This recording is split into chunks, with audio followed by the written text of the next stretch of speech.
Welcome no more why Japan is unhappy with foreigners living, buying property or staying as Japan prepares to head to the polls for its upper house election.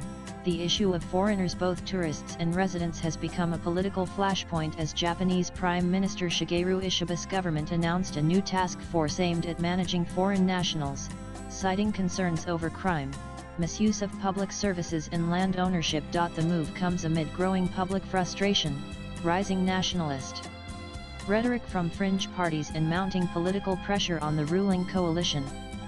So what exactly is this task force, and why has Japan, a country that desperately needs foreign labor and tourism, started to close its doors to foreigners? What is the new task force? The newly formed Office for the Promotion of a Society of Harmonious Coexistence with Foreign Nationals will serve as a central command center coordinating government policy on issues ranging from immigration to land acquisitions by foreigners and unpaid social insurance. PM Shigeru Ishiba said the office was created in response to crimes or nuisance behaviors committed by some foreign nationals, asserting that the government would take strict action against those who do not follow the rules.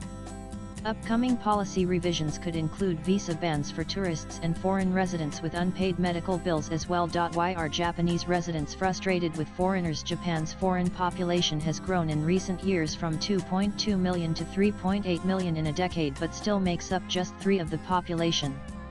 The real shift has come from tourism, as in the first half of 2025 alone, Japan welcomed a record 21.5 million tourists, with popular spots like Kyoto, Mount Fuji, and Tokyo's Shibuya district becoming overcrowded.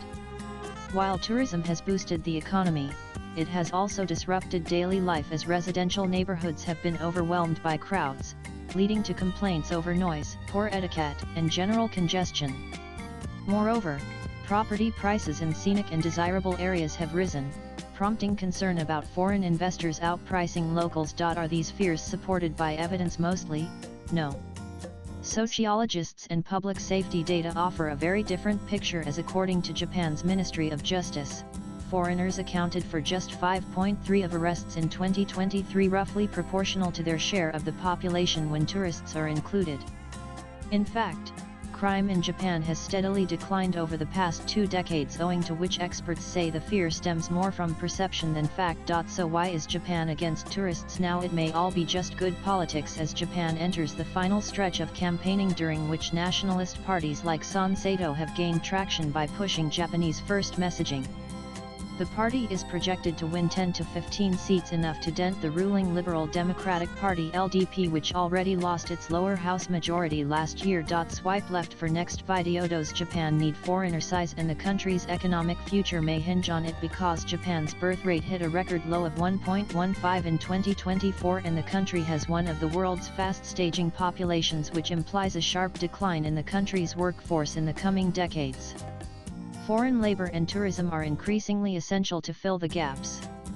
Currently, more than 2.3 million foreign workers are employed in Japan, many under new visa programs targeting sectors like healthcare, construction, hospitality, and aviation. Latest blogs.